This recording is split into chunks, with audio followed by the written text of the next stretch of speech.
Hello everyone welcome to happy codes. இந்த வீடியோவில் ஜாவாஸ்கிரிப்டில் இருக்கிற ஃபங்க்ஷன் எக்ஸ்பிரஷன் அண்ட் ஃபங்க்ஷன் டிக்ளரேஷனோட டிஃப்ரென்ஸ் தான் பார்க்க போகிறோம். ஸோ ஃபங்க்ஷன் டிக்ளரேஷன் அப்படின்னா function keyword plus function name set பண்ணிவிட்டு உள்ளே நம்ம செட் பண்ணுற console dot log document dot write or return statement or some alert statement இந்த மாதிரி நம்ம செட் பண்ணுறது வந்து ஃபங்க்ஷன் டிக்ளரேஷன் அப்படின்னு சொல்லுவாங்க.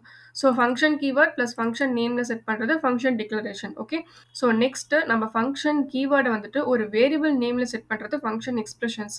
ஸோ வேர் லெட் கான்ஸ்ட்னு சொல்லிட்டு ஏதாச்சும் ஒரு கீவேர்டு செட் பண்ணிவிட்டு ஒரு வேரியபிள் நேம் செட் பண்ணிவிட்டு நம்ம ஃபங்க்ஷன் கீவேர்டு இதுக்குள்ளே செட் பண்ணுறோம் அப்படின்னா நம்மளோட ஃபங்க்ஷன் கீவேர்டை ஒரு வேரியபிள் நேமில் செட் பண்ணி அதுக்குள்ளே நம்ம வந்துட்டு என்ன ஸ்டேட்மெண்ட் வேணுமோ அந்த கோடிங் எழுதிக்கிறது. அதுக்கு பேர் வந்துட்டு ஃபங்க்ஷன் எக்ஸ்பிரஷன்ஸ். ஓகேவா, நம்ம வேரியபிள் நேமில் ஃபங்க்ஷன் கீவேர்டை சேவ் பண்ணுறது வந்து ஃபங்க்ஷன் எக்ஸ்பிரஷன்ஸ். ஓகேவா, ஸோ இதான் அது ரெண்டுக்குள்ள டிஃப்ரென்ஸ். வீடியோ யூஸ்ஃபுல்லாக இருந்தால் உங்கள் ஃப்ரெண்ட்ஸுக்கு ஷேர் பண்ணுங்கள். Do subscribe for more videos. Thanks for வாட்சிங். Happy coding.